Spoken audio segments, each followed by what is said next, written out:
morning, everyone, and welcome. It's wonderful to see so many of you here bright and early for the BAFT Women in Transaction Banking Breakfast at Sibos. This session has become one of the highlights of our Sibos Week, and it's energizing to begin the day with such a strong community of leaders, colleagues, and friends. Let me start by thanking our generous hosts and sponsors. Today's breakfast is made possible by Deutsche Bank and SWIFT, and we are truly grateful for their support and continued partnership, and whose commitment to advancing women's leadership and innovation in transaction banking helps make initiatives like this possible. I'd also like to thank our other sponsors, ongoing sponsors, 360TF and Trade, Treasury, and Payments for their continued support as well. For those who may be new to BAFT, we are the leading global association for transaction banking, bringing together banks, fintechs, regulators, and service providers from across the world to tackle industry challenges, set best practices, and foster innovation. Within BAFT, the Women in Transaction Banking Initiative serves as both a professional development platform and a community, and it enables the industry to attract, develop, and retain talent. We provide networking opportunities, mentorship programs, thought leadership, and a space to spotlight the impact women are making in trade, treasury, payments, and beyond. At its core, WTB is about connection, connecting women across institutions, across regions, and across career stages to share experiences, exchange ideas, and champion one another. Initiatives like the mentorship program build community, and events like today's breakfast briefing demonstrate the strength of the community. We come together not only to celebrate progress, but to ask what more we can do to create opportunities, drive inclusion, and build the next generation in transaction banking. Over the past year, WTB has launched a mentorship program that is already more than halfway through its first cohort. The program was launched earlier this year with a class of 64 mentors and mentees. The second cohort registration will begin later in October, and the program will run from January to September 2026. WTB has also hosted webinars on career advancement and has continued to expand our presence at major industry gatherings like this one. Since May of 2024, WTB has hosted 16 events in 9 different cities around the world. The average attendance has been almost at the point standing room only. And we have several more events coming up, and we're just getting started. With your continued engagement and the support of our sponsors, we are building momentum that will carry forward into 2026 and beyond. If you are interested in joining the WTB community in any capacity, please reach out to me for more information. So thank you again for joining us this morning, for your support of BAFT and WTB, and most of all for your commitment in shaping a stronger, more inclusive transaction banking industry. Lee? Thanks, Deepa. Good morning, everyone. Thank you for getting up so early and joining us this morning. I'm Lee Amaro. I lead North America for SWIFT. And for those of you that know me, and I know many of you in this room, events like this fill my cup, warm my heart. I love it when we can get a group of talented community members together in a room. SWIFT's interesting, right? Because SWIFT is a cooperative, and ultimately we connect. We connect from a technology perspective. We connect 180 plus countries. And it's events like this that really, ultimately at the end of that, you've got people that drive those connections. So if I have one request for you today, my request is to make that effort to make a new connection. Even the Swifties, I see Swifties sitting with each other, right? Like let's make, and like I see Swifties sitting with each other. Hi, Kalyani. So let's make that effort to reach out, and grow your community. I'm super grateful to Deepa for her leadership in forming this organization. Tremendous progress over the last, has it been only a year, Deepa? Insane, right? And very grateful for Trish and Deutsche Bank for their sponsorship and amazing events they've put on. So enjoy today. We've got a great number of panelists. We have Sherry McGuire, our Chief Technology Officer, from SWIFT, so happy to have her here as well. Over to you, Trish. Good morning, everyone. I hope everyone had a fantastic evening. And given some of the parties that I saw, it's impressive that you're here this early this morning. It's been Deutsche Bank's great privilege to be an inaugural gold sponsor of BAFT Women in Transaction Banking. And I'm incredibly thrilled to see the progress of this group in just over 1 year. And major shout out again to Deepa. She really has put all of her heart into this initiative. Through mentoring, skills building, and leadership training, this organization is providing a very valuable service to women and to men. So thank you all for your support. The program we have for you today, Women in Technology, is something we are all super excited about. And I am really delighted that I have the privilege of introducing Joanne Hannaford, who will be our keynote speaker before the panel. So I was warned not to do a eulogy. However, Joanne's accomplishments are so impressive that I would really be doing a disservice to everyone here if I didn't give a little bit of an introduction about her background. Joanne is currently the Chief Information Officer and Chief Product Officer at Deutsche Bank. She, as CIO and CPO for the corporate bank, she is also the Chief Information Officer for anti-financial crime. She's responsible for our technology strategy and delivery for the global corporate banking business and the anti-financial crime division. So those are two big worlds that Joanne is overseeing for the very important delivery of technology. She's been instrumental in driving the bank's digital transformation and engineering excellence. Joanne has brought in a whole new discipline on the engineers we hire and the skills required to be a top engineer at Deutsche Bank. She brings over 25 years of experience, including roles as Chief Technology and Operations Officer and Executive Board Member at Credit Suisse.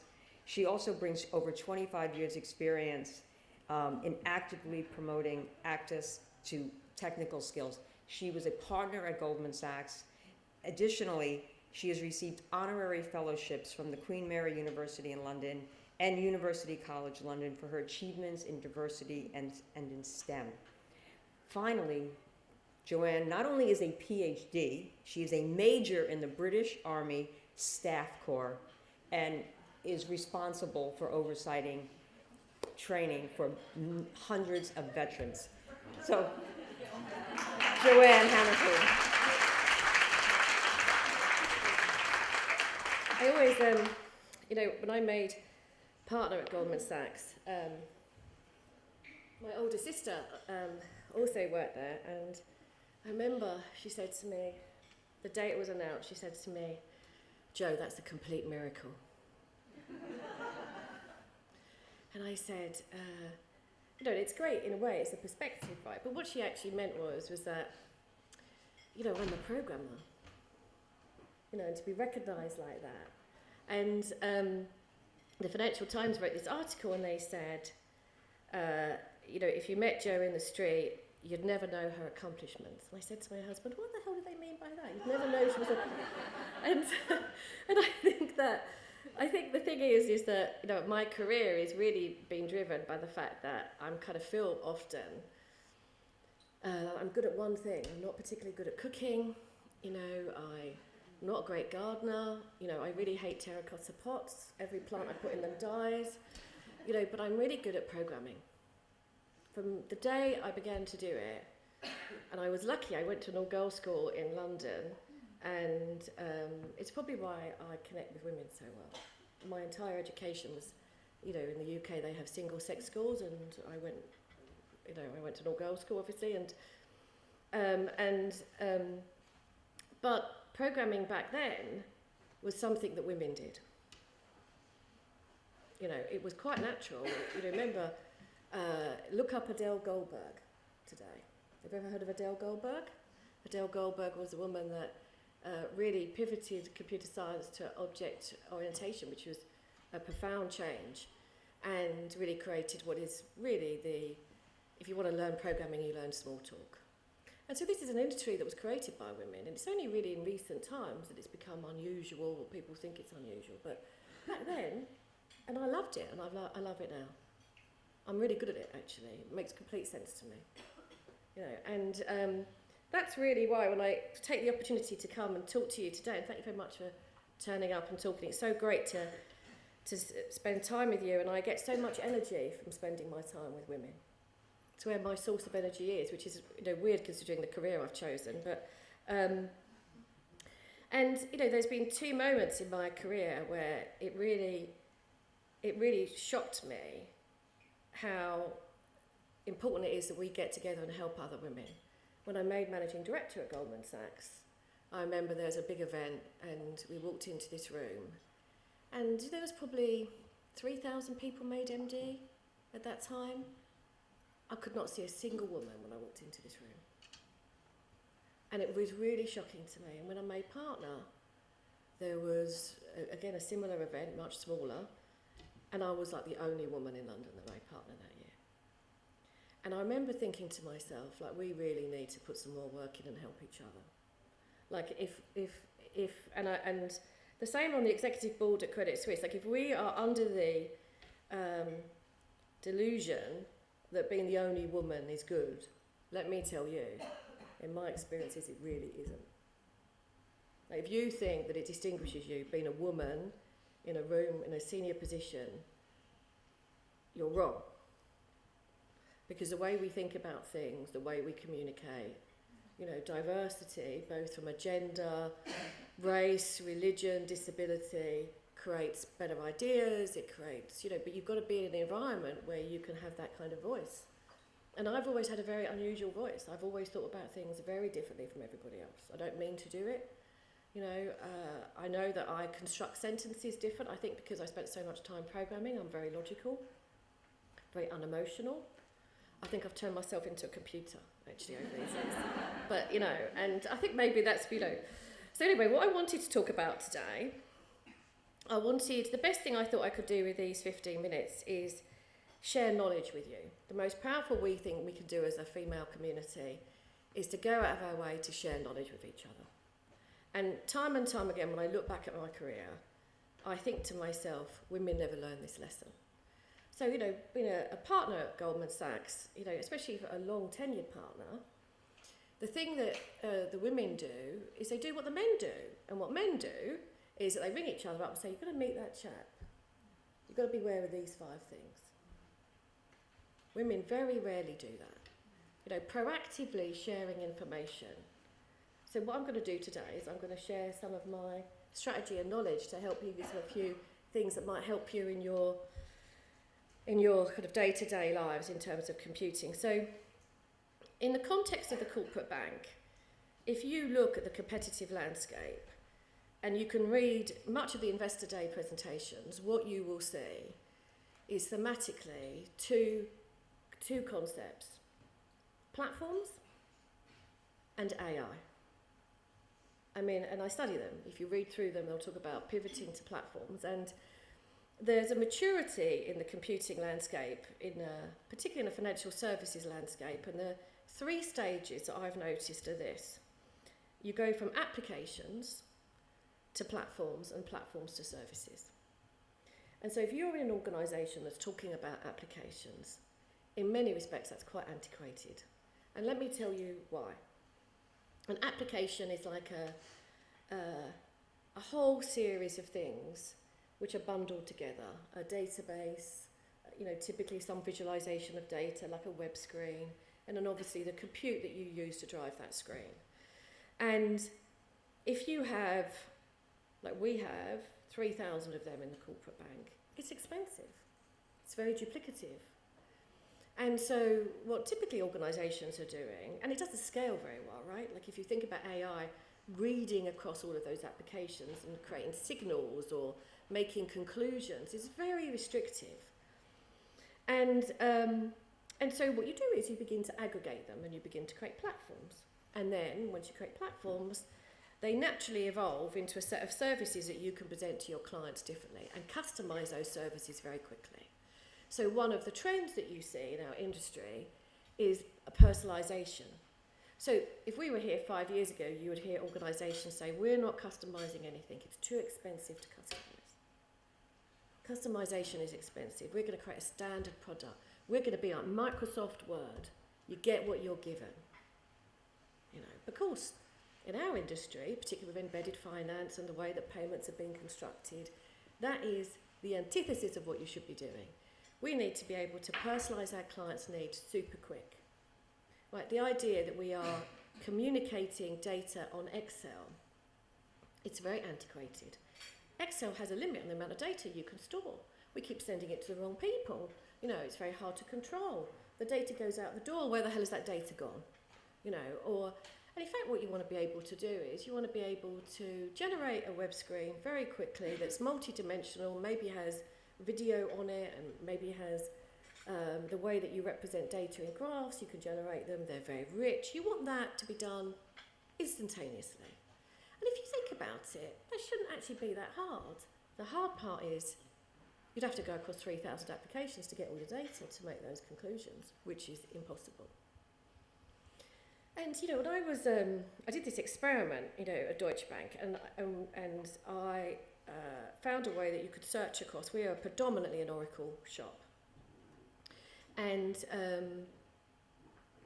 just to see how important this point is, do you see the Oracle, you know, the recent announcement about Oracle? I think Larry Ellison increased his wealth by something like 100 billion overnight, didn't he? 100 billion overnight. Like, can you imagine that in your bank account?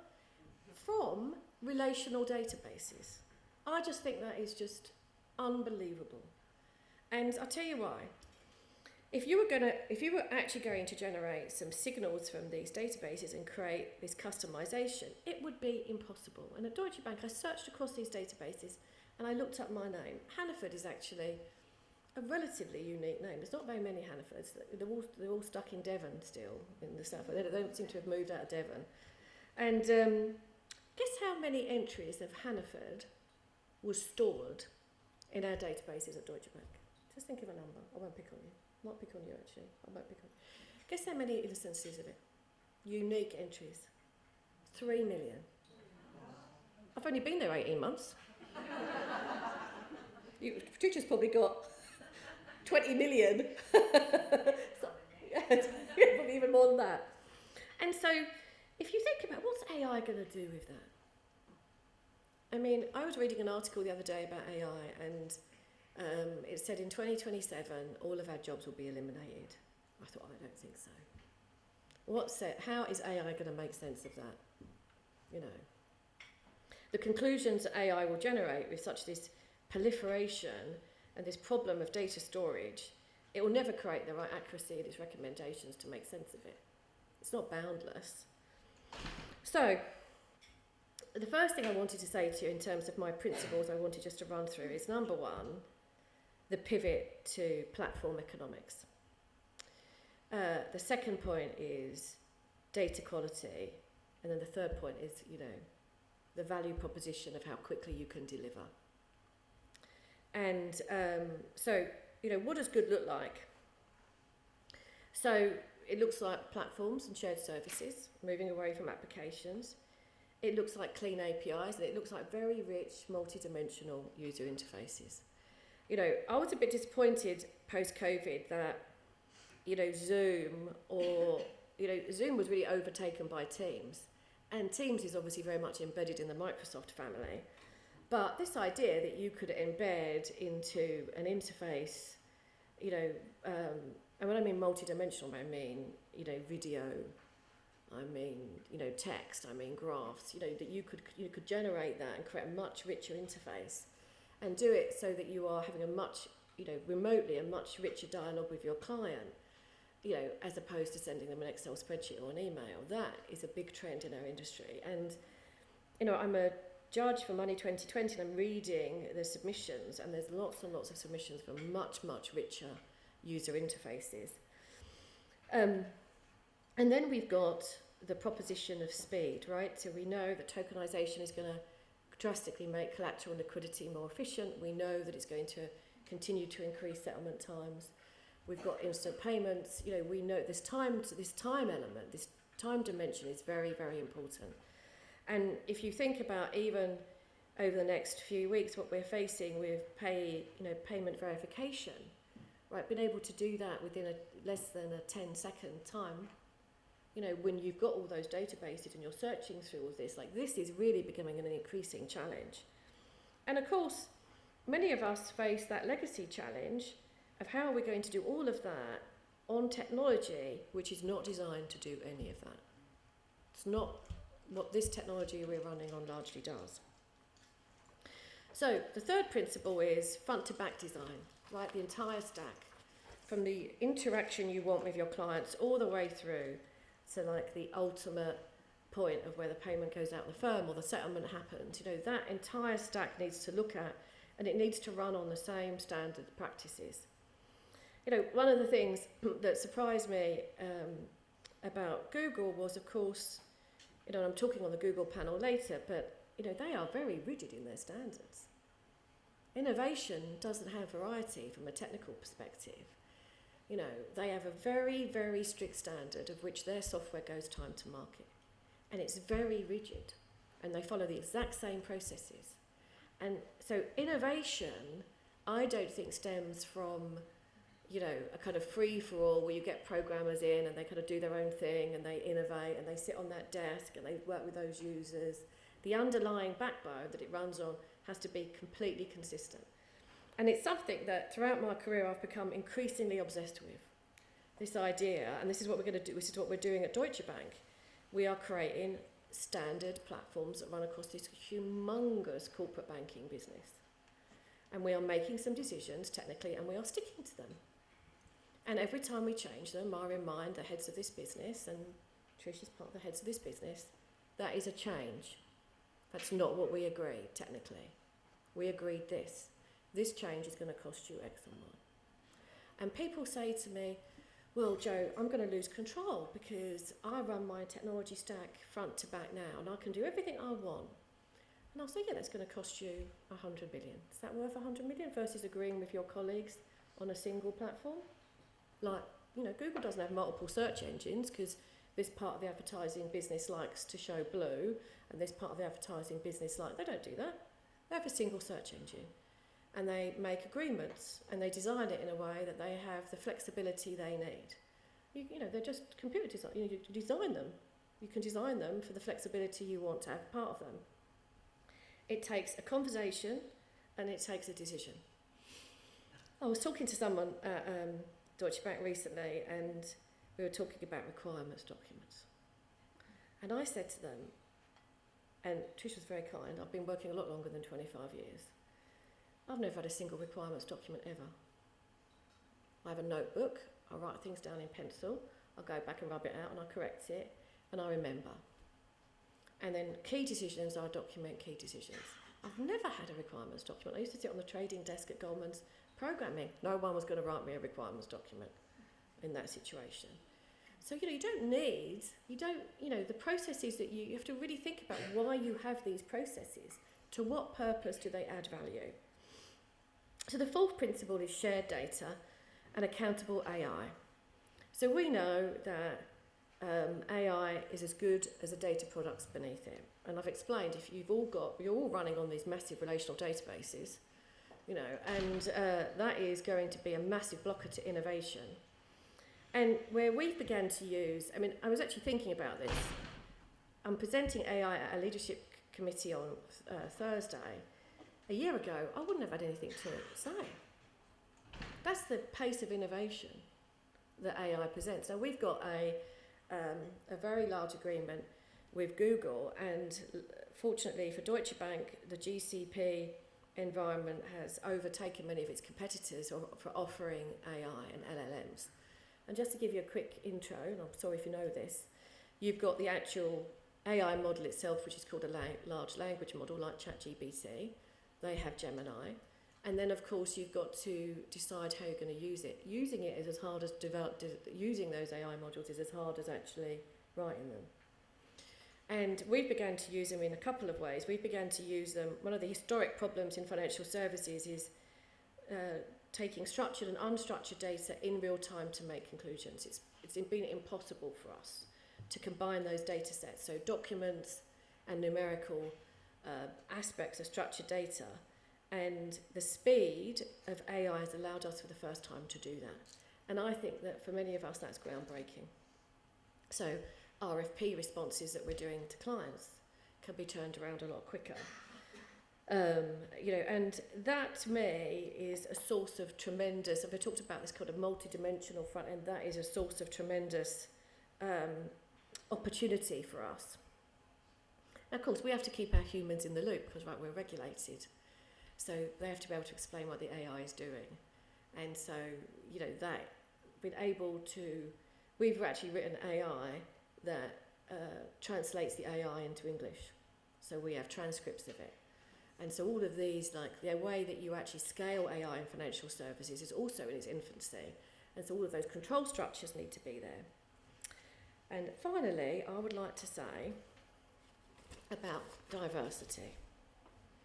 So, 50% of the working force in the world is women.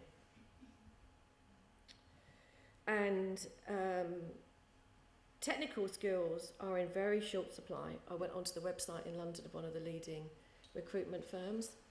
We have 600,000 open technology jobs in London. And it's even harder because obviously the visa situation in England is very difficult.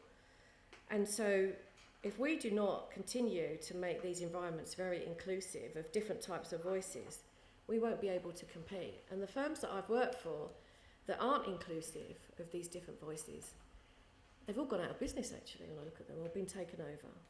So the commercial argument for diversity is as important today as it is if you want to thrive, you really need to have different voices around that table, particularly when you're dealing with these complex matters.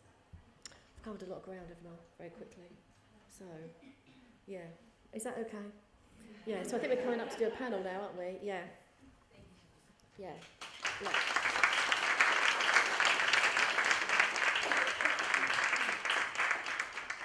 Yeah, what, am I to sit down? Now I invite you to sit on the panel. Okay.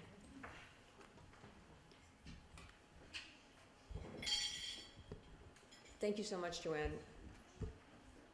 I hope that really gives everyone a lot of inspiration. I'm certainly thinking about additional skills I need to build myself. So now we're going to turn to the panel segment of our event, and I'd like to introduce our next two panelists. First, Todd Burrow. He needs very little introduction, but he is, of course, the president and CEO of BAFT. Todd leads the BAFT mission to provide thought leadership, which he does to very high standard, best practices, advocacy, education, and a common industry voice. I think Todd's video really spoke volumes about the leadership Todd is providing in the industry across so many different sectors. So Todd, please welcome to the stage. And also I'd like to welcome up Sherry McGuire from Swift, where she is the Chief Technology Officer. Sherry was appointed Chief Technology Officer in August 2021 with responsibility for the vision, strategy, and security of Swift's technology platform. As CTO, Sherry oversees all aspects of the platform, network, cloud capabilities, and security with a focus on resilience, trust, and innovation. She brings more than 30 years of experience in strategy, policy, and operations spanning the financial software, consulting, and government sectors. And previously, she was managing director and group CIO at Standard Chartered, where I had the privilege also of working with Sherry. So this is a fantastic panel, and we all look forward to this discussion. Thank you. Can you all hear me? There we go. Wonderful. Thank you. Thank you all for joining us this morning. We really do appreciate it.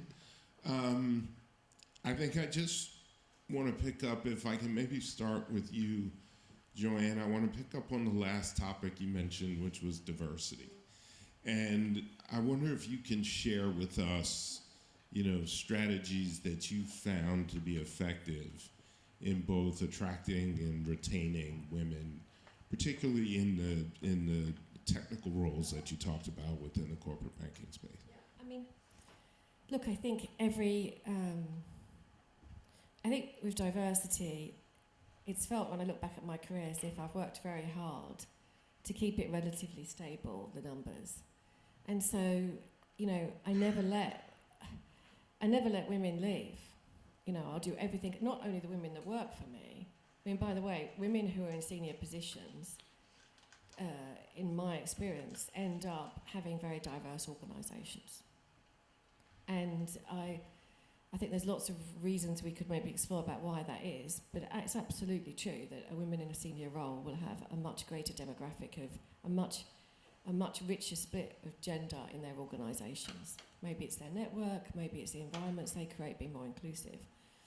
But I think the thing that I've learned is that, you know, if you really want to create a diverse organisation, you have to work at it. And what that means for me is, you know, what I've seen in companies is that often men and women are leaving at the same rate, particularly when they reach times in their lives where maybe they feel that the value proposition between their personal choices and their work choices are overwhelming. And what often happens is that, but the women who leave are often replaced with men. And so what happens is that, and that's for one reason, which is men are more likely to take career risk than women. You know, I read an article where it takes 5 phone calls for a woman to consider leaving, and it takes 3 for a man to consider a new opportunity. And so so that means that, you know, there's a dilution effect as, you know, when you go further up the pyramid, right? And so that means that what you've really got to do is you've got to work harder to get senior women to consider leaving. So that's just something I've accepted. So, and you've really got to try and, in that situation, and maybe I understand it because I've been through it myself, right? I mean, where you feel like it's just got too hard, or, you know, maybe you feel frustrated with your career, that's when I get involved and personally help women at all levels. And, you know, do everything I can to keep them in the workforce. You know, and, you know, missed meetings are important. I mean, that's a priority for me to do that. And I wish it was the same for everybody, actually. Yeah. Sherry, similar question. Tell us about how you're leveraging diversity within your payment infrastructure and your development within SWIFT. Sure. Well, first off, it's great to be with everyone today, and lovely to see so many of you. I think it's, you know, obvious, right, that without diversity of thought, we can't have diversity of new ideas, diversity for innovation, and really a new way of thinking about things that changes perhaps how we approach different really tough problems that we're trying to solve. So there's no question that we have to make sure that we have not just diversity in gender, but diversity in culture, diversity of orientation, religion. I mean, you can go across the whole spectrum. For me, it's really about how do we make sure that we're creating an inclusive environment and that allows for individuals to really shine, to kind of break through the barriers, if you will, that may, in fact, sometimes prevent individuals from speaking up or speaking their minds. I often find that in the engineering roles, folks can be sometimes more introverted or focused on, you know, computing, the coding, and those kinds of things. And you really have to be, who's that quiet person sitting around the table? You know, who's that person that doesn't say a lot, maybe in the meeting, but that you always have a conversation with in the hallway or individually, who has really great things to say. And so really trying to bring that out of your team members and bring that really to light is something that, you know, I try to set an example for, is really creating the environment where folks can speak their mind and really bring the new thinking and new ways of approaching problems. I think that overall, you know, there's a lot of different organizations out there. You know, at SWIFT, we're part of them. I'm sure as many of your organizations are as well, whether that's Women in Technology or Women in Coding or the Executive Women's Forum. I mean, I could kind of go on and on around different organizations that we're a part of, where we're trying to make sure that we're creating the pipeline for talent. But it's not easy. I mean, it is not easy, and I know for myself even, I may hold a very senior role, but I can look around my teams and say, oh, I need to have more of what I'm preaching all of the time. But you know, to your point, Joanne, it's a difficult talent pipeline out there. The numbers have not increased coming out of universities, particularly in Western cultures. They really have not increased above 30% in the last 25 years.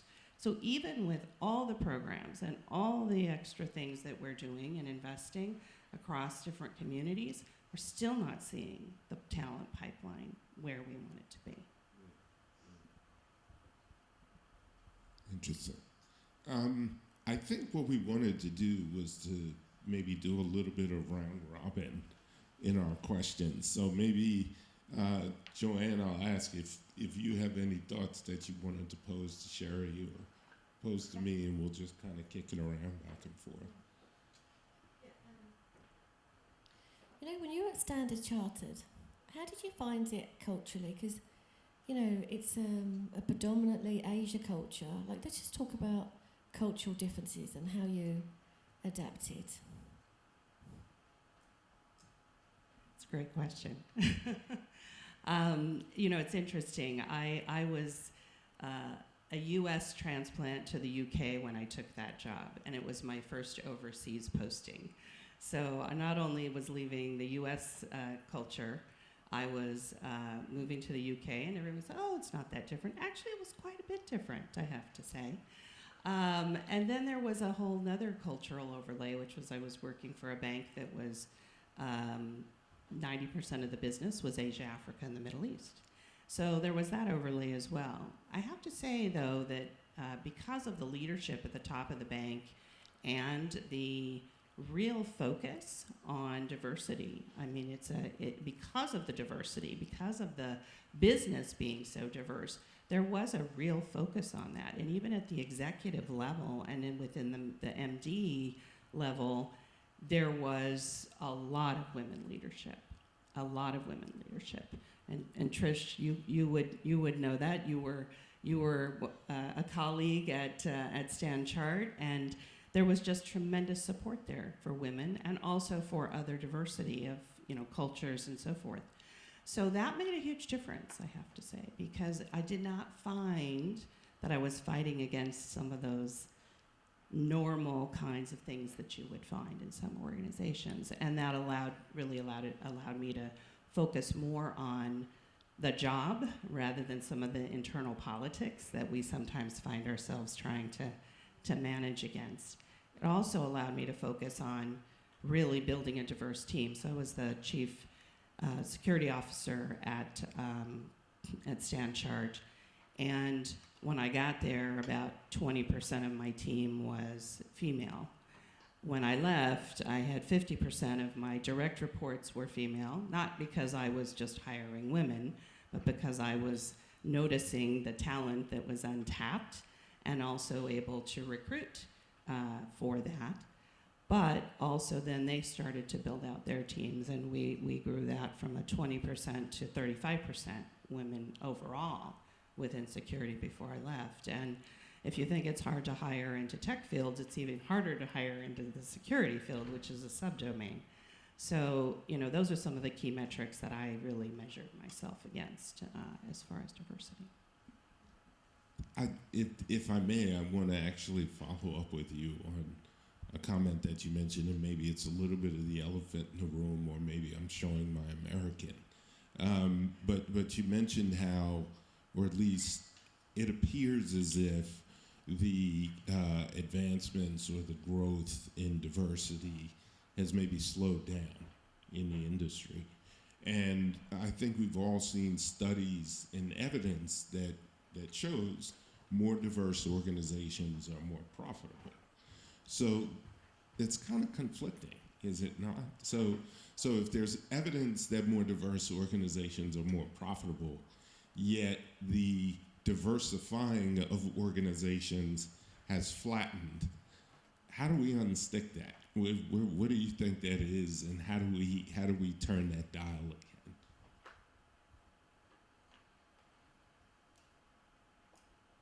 Well, I think it's the proverbial elephant in the room right now in many countries around whether it's the rollback, the slowdown, the expunging of the term DEI or inclusion, and that's something that I think from all of our perspectives, and I do feel like I'm preaching a little bit to the choir here today, that we all recognize that has regardless of whether or not we want to admit it, has in some ways helped us in our career, whether it is through supportive engagements that our companies have provided, or has in fact been the way that we've been able to stand out in our careers.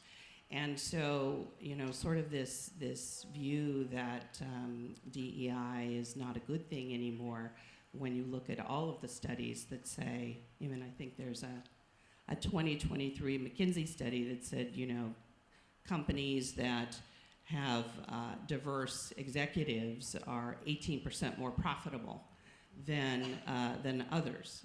And so, the studies are all there.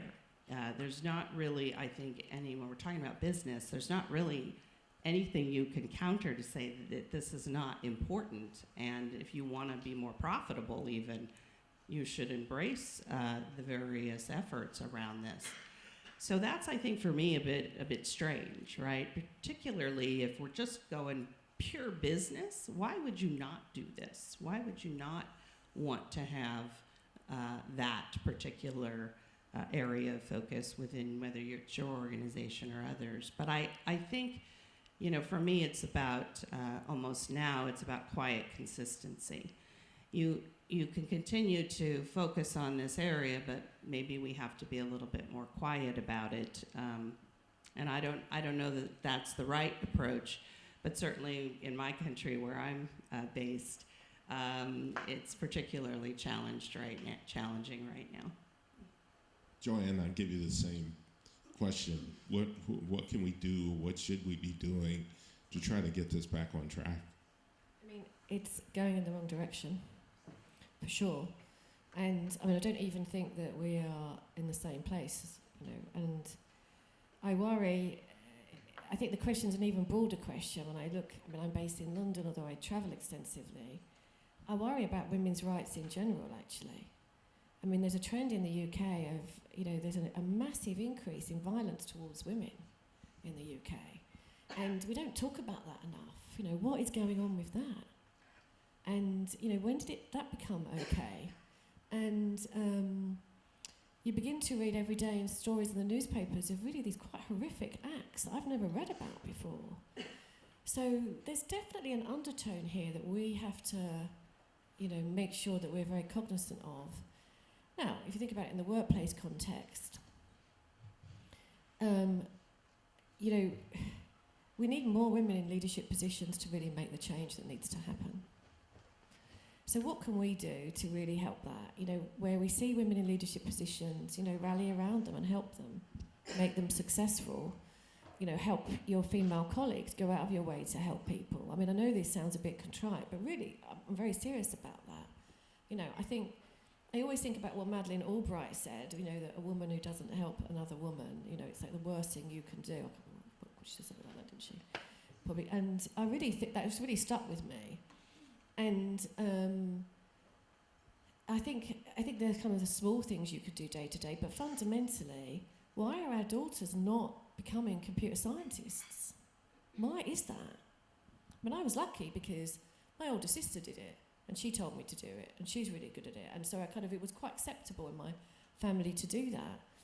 But where are those role models that encourage women to do it? And I think that in many respects, what I can talk to you about is, you could heard it from me and Sherry, it's been an amazing career for me. It's been life-changing, and it's given me access to experiences and wealth, basically, that I would never have had in another career. A lot of my friends went into becoming doctors or lawyers. They've never had the career that I've had or the career opportunities. And so I really think that now, a lot of the universities that I'm directly involved in are really trying to do everything they can to get more female graduates into computer science.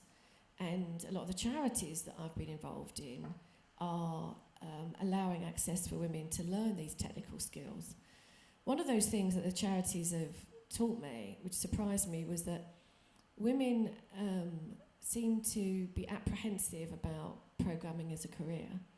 They seem to ask themselves questions like, can they really do it? Is it going to be boring? Am I going to sit in my cubicle, just programming? Like, their perceptions of technology are completely wrong. And the second thing these charities have taught me is that maybe it's because they are apprehensive about acquiring these skills, but I'm involved in charities that offer women-only technology courses, and women thrive in that environment. So there's something going on here about women's confidence about acquiring these skills, which is completely ridiculous, actually. If you can do maths or accountancy or become a lawyer, I mean, being a lawyer is gobbledygook to me. You could be a programmer, right? And I think that there's a perception that's happened which makes the barrier almost unobtainable for women to do it. And I don't know where that's come from. I'm going to put you on notice because I'm actually going to ask the same question to all of you in the audience, and I'm going to walk around and see what your thoughts are. But so I'm going to give you a minute before before I put you on the spot, and someone guard the door. Don't let people leave. But before I actually come and ask you all that question, maybe I'll just pick up and ask you, Cherry. Just tell us maybe about pivotal moments in your career where your influence as a woman leader in this business has really made a tangible difference. Well, I think the one that I talked about just a few minutes ago was probably the biggest one when I was at Stan Chart, when I came in and there was, again, very few women in the field, and I was able to really make a big change and leave a legacy there, which was much more inclusive. And a lot of those women went on, after I left, went on to take on even bigger roles. They were promoted to MD. They really were able to have a much more significant impact even than when I hired them. And so for me, I look back across my career and in mentoring, and that's something that really fuels me, frankly, is to help other women. I have women friends now, I say. They're not just colleagues, but women friends who were parts of my teams going back 25 years, who I get together with. They're located around the world, and when I'm in a country, I ring them up and we have dinner, but they were hired. I hired them into my groups because they had a special something, and I've remained friends and colleagues, and those are some of my closest relationships today. That, for me, from a legacy perspective in mentoring and helping to grow the next generation of women, is probably the thing that I'm most proud of. I can look across, particularly in the security field, going back 25 years, where there were not very many women, and today there are a lot more women, and I sort of think about the fact that I helped a lot of those ladies that are there today. So that makes me feel particularly proud. Excellent. Okay, now's the moment for all of you to take a risk, right? We talked about taking risks, so I want to see who's going to be the first one. Just the real question to you all is, if the business case for diversity is so clear, and it is, it's been proven over and over, what is it that you think we really need to do collectively as an industry to get back on track, to continue to close the gaps, to close the pay gaps, the diversity gaps, the leadership gaps, all of those things? Who's got the first thought? I'm going to walk around, so anybody can raise your hand. There you go.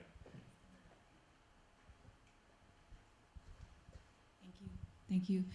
Good morning. My name is Heidi. I'm from KfW in Frankfurt, so my hometown. I think we have to start not as a company, we start as people, as parents.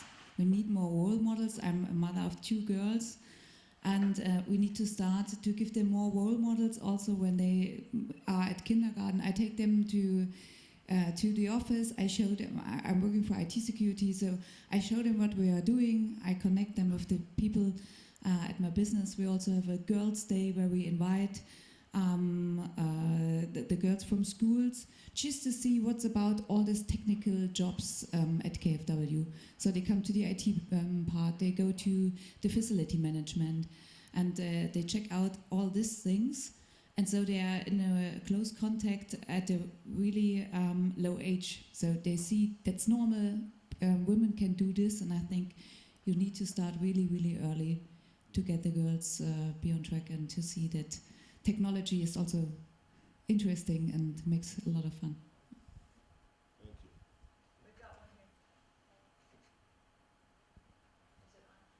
Hello. Oh, thank you, Sherry and Joanne, for sharing your insights. My name is Joyce. I'm from Swift. Just hearing from Sherry, you shared your story when you were back in Standard Chart, how in the end you saw a lot more female MDs or senior leaders. Given Standard Chart is very much an Asian-based bank, large bank. Now, reflecting on that, me coming from Asia, and I've lived in the States, in New York for almost 20 years, so I probably call myself a New Yorker. I'm just thinking that compared to where I come from versus where I live for a good part of my life, I realized that despite the fact that the large institutions come to realize the importance of diversity, inclusion, I think it takes a lot more than the awareness in the business world, because our personal life and our business life are so intertwined. There's no way to segregate it. Because if I think about back home, I don't know a single woman at working age who does not work. And a lot of it coming from the culture. So I'm from China. Growing up there, the culture is parents or young parents, the grandchildren are taken care of by the grandparents, right? But here in the back in the States, the culture is very much, you're a lot more independent from your grandparents. Also, back in Asia, childcare is a lot more affordable. Versus in the States, as example, a lot of female, as much as they're ambitious, they wanted to have a career, but they simply cannot afford it. Because childcare ends up being a lot more expensive than how much income they bring to the family. So in the end, you have to do the math work. So I think I would just say it just takes a lot more than what the institutions are rolling out in terms of supporting diversity. I think we as women in general, I think we should cultivate a culture outside of work as well. So I'm going to put myself on the spot here if I can. So again, and this is really a question for anyone. Well, we have another one before. No, go ahead. Don't let me interrupt you. I'll stand because the people in the back can't see me. Alex Johnson from NEAM. Honestly, I'm not gonna try to sound angry here, but it's not the responsibility of the diverse population to create diversity. It's the responsibility of the people who are already in power. So the people in power have to bring other people into power. So it's great that we create this community as diverse populations and we support each other, and that needs to be a big part of it. But we need our allies. Like, we need the ones who have the power in the room to be seeing that we need to be there. And that's, to me, really the core of the problem at the end of the day. I just want to add to that. I mean, I didn't talk about the male champions that I've had in my career, which I can say without them, I would not be where I am today. And I can't say there's two hands full, there's one handful. But those individuals, you're exactly right. I mean, especially if I go back 25 plus years, without those folks paying attention and giving me some opportunities that others would not, I would not be where I am today. So I fully appreciate what you've just said. I do too. I mean, it's about a level playing field, isn't it? I mean, everybody wants to be considered equally and have the same opportunities as their colleagues, you know. But the problem is that on the subject of diversity, and if you think about, we haven't talked about disability, but having people that be able to see people for who they are and not measure them against, you know, how they compare to themselves, right? I mean, if you know, my own personal experiences with this, somebody needs to give you your first big job, don't they? You're not born into these jobs. So somebody needs to take somebody who is more junior and promote them into a more senior job and take a risk on them. And this is what's dawned on me, is are you more likely, let me ask you a question, are you more likely to do that if you're similar to the person that is making that decision or dissimilar? Because it's a risk, isn't it? And that is a key question that we need to really think through. And that is a very, very important time in your career. You know, there'll been a time, Sherry, where you would have been given the big job. You know, and you weren't always doing that big job, were you? They obviously saw your potential. And that moment is very important. And, you know, and when I look back at that, it was a man that really helped me in that moment. Position myself for that first big job. You know, and he saw something in me that I didn't see in myself, right? I mean, I was 10 years as a vice president before I was put into an MD role. And I thought I was going to die as a VP. But, you know.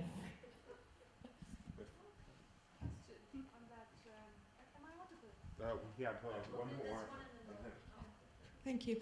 I'm Jaya Roy Chaudhary from Swift, and you make a very interesting point that you need to have somebody, you know, tapping your back, giving you a next job. But isn't it also important to raise your hand? I feel that women don't do that as much. Raise your hand, I'm here. Well, if they do it, they do it in a really super clumsy way. Yeah, and this is like, why not me? Imposter well, syndrome, I don't know. Yeah. We should probably share how we managed that moment in our career. So how did you want to do? Well, I could say, I did it. So I know, I was 10 years as a VP. I really just had given up all hope, literally. And I was just working really hard.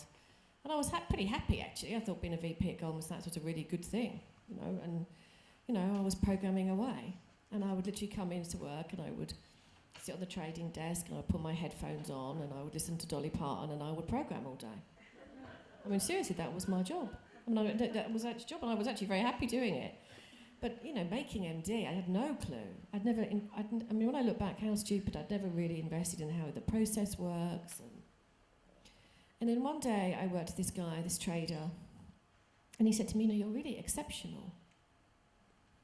And, okay. And I said, and I kind of knew I was good at it, right? And he said to me, I want you to leave a voicemail. This is back in voicemail culture, so how long ago this is. This is 2000 and, God, what's this, 2005. And I want you to leave a voicemail for my boss's boss. What? And I want you to tell her what you've done. Because this is exceptional. So, now, I'm telling you this because it should give you hope because how clumsy I dealt with this. And I went back and I wrote on a bit of paper what I was going to say in this voicemail, and I rewrote it, and I left this voicemail. And in about 10 seconds, she came straight back and said to me, can you come to New York next week and show me that? Now this is like my boss's boss's boss. So this is now very awkward. So I had a mentor, a sponsor really, and I rang him and I said, what do you think I should do? Do you think I should tell my boss? He said, are you stupid? He said to me, are you stupid? And I said, well, obviously I am, yes. Because I said to him, yes, well, obviously I am. And I said, so what would you do? Because, you know, I'm very value-based. I want to do the right thing, and, you know, blah, blah. And he said, I think you should go, and I think you should post your boss that you're going. But obviously, if she wants, it's her meeting. She can invite whoever she wants to this meeting. It's not your meeting. So off I went. And it went really well. And she really liked me. And she, insisted that I got actually my boss's job, which was very awkward. And that's really how it happened. But I hadn't even occurred to me that I should even talk about my work to more senior people like that. I thought that they were all telepathic and could see what I was doing. That they had some special skills that could, look across these 10,000 programmers and see the work that I was doing. And the lesson I learnt was I completely relied on my boss to advocate for me. And I don't do that no more. If something is worth talking about, then I make sure that I own the messaging to it. And then my career just took off. When I learnt that skill, my career just took off. And thank heaven. Thank heaven for Charles. If you ever meet Charles, thank heaven for him. I've always been very grateful to him because it was a moment. And I don't know, because I'm British and, it's not what British people do culturally. I don't know, why I didn't. But no one told me that was the way it was meant to be. They don't teach that in computer science courses. Same thing happened to you? No. Not exactly, but a little bit similar, where I was, Han Kim was his name actually, he was Korean, and I was working in the government at the time, and he was being reassigned for a temporary period of time to go help with the response to Hurricane Katrina. And so for 3 months, I was put in charge of the group. And when I was told, you're going to lead the group, I said, well, I've not led the group before, I've not done this before, or why me? Because you can, was the answer I got. And it was the first opportunity that I had where I thought, take the opportunities as they're given to you. Because you will learn things that you never thought you could do. And for me, that became sort of my mantra in my career was take risks, and I'm a very risk-averse person, by the way. So taking risks in my career was kind of a new thing for me. I remember turning down a job 10 years earlier. Early in my career, I was asked to be a system administrator in one of the places I was working, and I was like, no, I don't want that job. Well, they never asked me again to do anything else. They kept me stuck in my role because I sent the message that I didn't want to grow. And I didn't, being clumsy, like you said. So what I learned from that was it's okay to turn things down, but I often, the advice that I give anyone now is if you're going to turn a role down that you're being offered an opportunity, explain why. I think as women, we sometimes, to your point about you might have something going on in your personal life, you might have caregiving, whether it's for children or elders or spouses or partners. Explain why. You don't have to go into all the details, but don't just say, no, sorry, I don't want the job. Because you do send signals by doing that maybe you aren't interested in growing. And that's okay, by the way, if you're not. Like you said, you were happy to be a VP until somebody gave you an opportunity. But my advice is, sometimes you can't take roles because of your personal circumstance, or even maybe it's not the right role. But just explain why, It's not no forever, it's just no right now. And please keep me in mind and consider me for other opportunities, because I learned that through my own experience, that I had to actually leave an organization in order to get my next opportunity, because they had labeled me as you don't want to grow, you don't want to advance. And that was farthest from the truth, because I'm pretty ambitious, so that was a good learning. So I mentioned that I was going to put myself on the spot for a minute, and I will, but the way I want to do it is I'd like to ask the two of you this question, and then again, I'm going to walk the audience and see what your answer to this question is. So When Deepa introduced Women in Transaction Banking, we created this program because we wanted to support the industry's ability to help the development of women into leadership positions. And to the point that you made, right, it's up to us, it's up to people like me to help create that culture to support that. So as you think about BAFT as an industry body, is there something that you all think we could be doing to better help organizations in this industry get back on track in creating that diverse level of leadership? Well, I would like to see more men in this room. Men on the stage talking about how they've helped and championed diversity within their organization.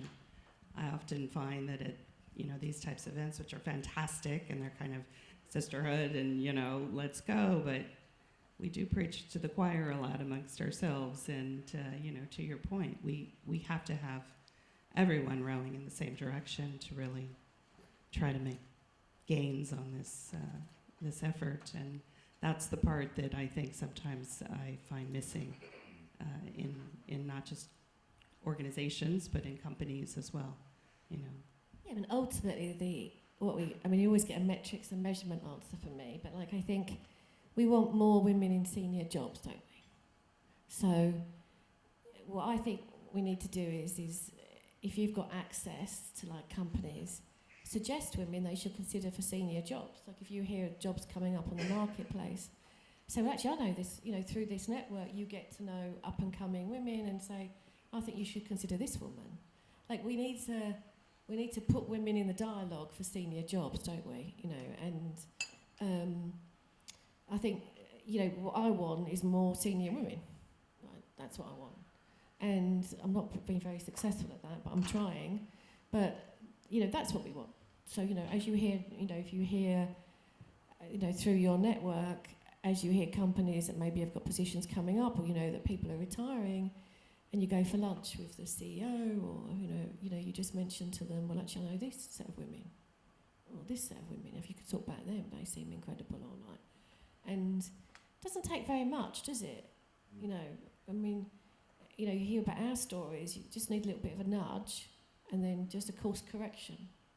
But it's amazing how much influence that could have. You're in an amazing position of influence. Others.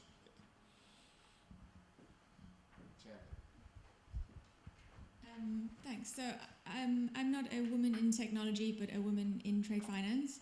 And I think what's really important is these anecdotal evidence that we're hearing is increasingly and incredibly important. But I think what's also important is to understand the data behind it, right? Let's benchmark the diversity within our organizations. Let's find that baseline and see what's working and kind of what isn't and where we need to grow.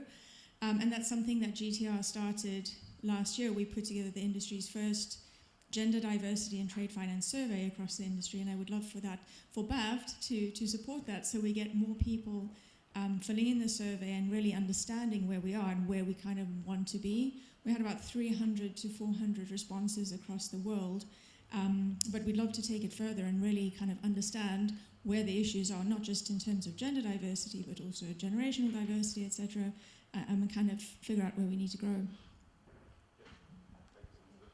So I would probably add, so I'm Rachel Whelan from Deutsche Bank, and I was one of the co-founders of our Women in Cash Management kind of grassroots initiative internally in Deutsche Bank, which we basically then moved on to a Women in Corporate Bank. We have a lot of members across the region, or across the globe, but also influenced KPIs and change within the organisation that was not mandated kind of from a HR perspective. So it really was a grassroots initiative, and we ultimately it was female, obviously, push. We had a lot of male advocates also part of it.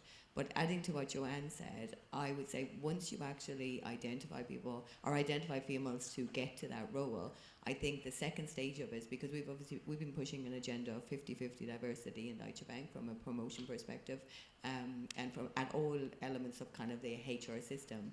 But what I've seen is where we've been identifying females earlier. So they're there, they're ready. They don't necessarily always see it in themselves, so they need some extra, I think, support. Because obviously our male colleagues are very, cocky and in front, and they're out there, and they also have a bigger network that they've built. We need to push those people early, but then we need to give them the ongoing support once they get there. And I think that's a very key thing, because we've done that. We've brought people up to, say, the MD level, and then we've lost them very quickly after making MD, because they were kind of then left, because it's like, you got to MD, now you need to work it out, where we need to continue giving the support to ensure that they can then go bigger and better. Anyone else? Okay, I think Vikram has one more comment. Thank you. I'm Vikram Lodha. I'm the co-founder CEO for 360TF. We are a trade finance fintech, and I'll like to share first of all, thanks BAFT for organizing this and making us a part of this, Deepa. Thank you.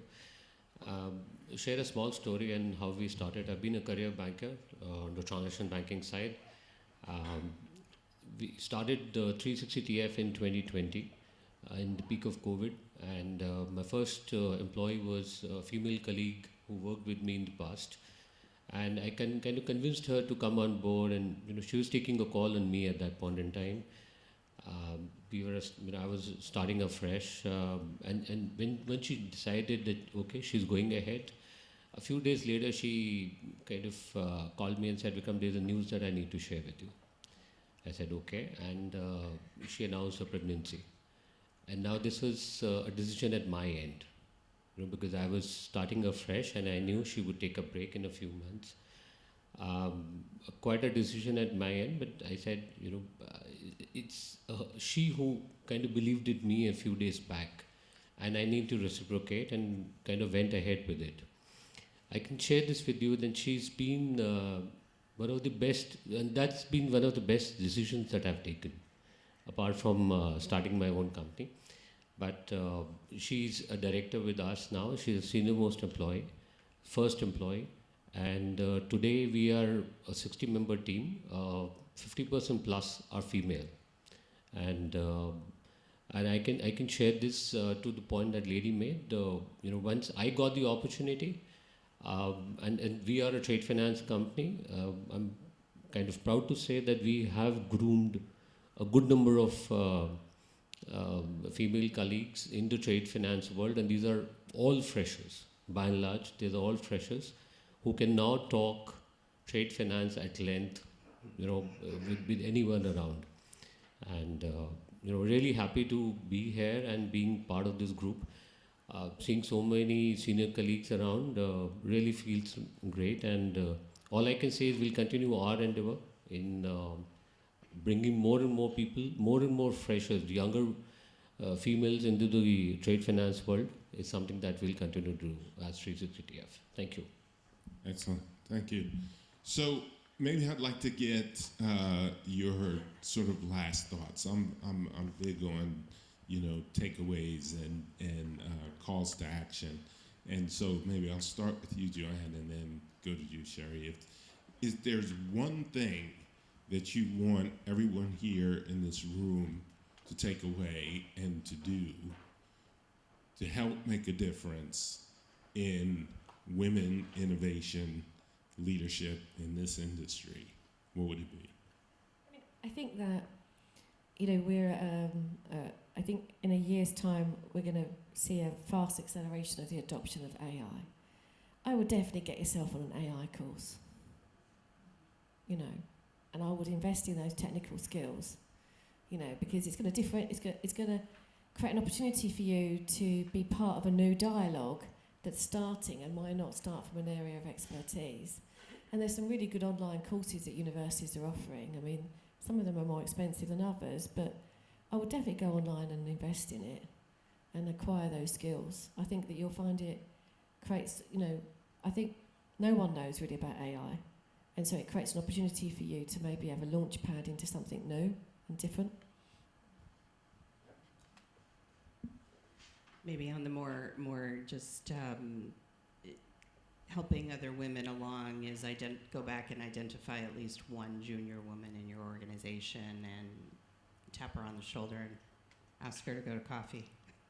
Because I can't tell you what that does from a confidence level, from a sharing, from a mentorship. It doesn't even have to be a formal mentoring. It makes a huge difference. I think sometimes we as women, especially in senior roles, we get very caught up in our day-to-days and all the pressures, and when you take the time to help another younger woman along, it has a tremendous, tremendous impact. It also builds a lot of loyalty within the organization. So don't underestimate the power of the tap on the shoulder that you can give to other women.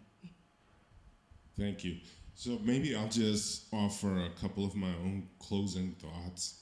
I'm cautious about doing this because I'm neither a technologist nor nearly as accomplished as these two ladies on the stage. But a couple of takeaways I've had and a couple thoughts. One is to the point around risk, right?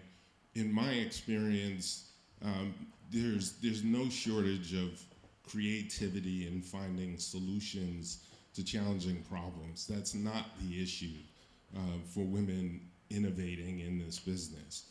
Oftentimes it comes back to, at least in my mind, the point around risk.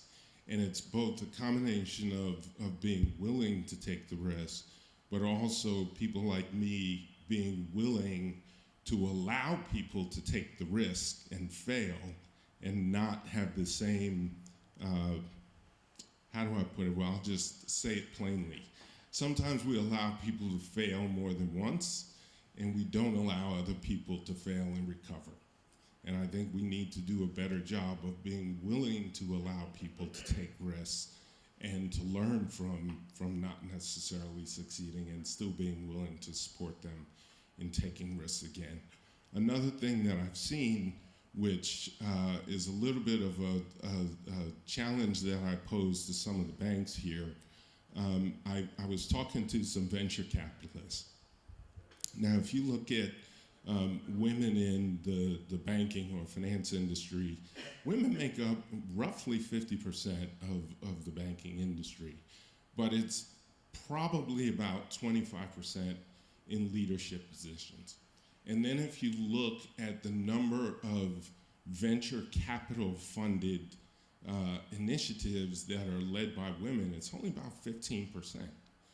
So it causes me to beg the question of why are they not getting the money that they need to actually go and run these companies? And I think we need to figure out an answer to that question because that will actually also then put our money where our mouth is if we really want to make a difference in this. So hopefully you all have heard a couple things here today to give you something to think about. Hopefully you've met a couple people here that you didn't know beforehand. I'd like to thank Sherry, I'd like to thank Joanne, I'd like to thank Swift, I'd like to thank Deutsche Bank, Deepa, for putting all this together. Thank you all for coming, we appreciate you.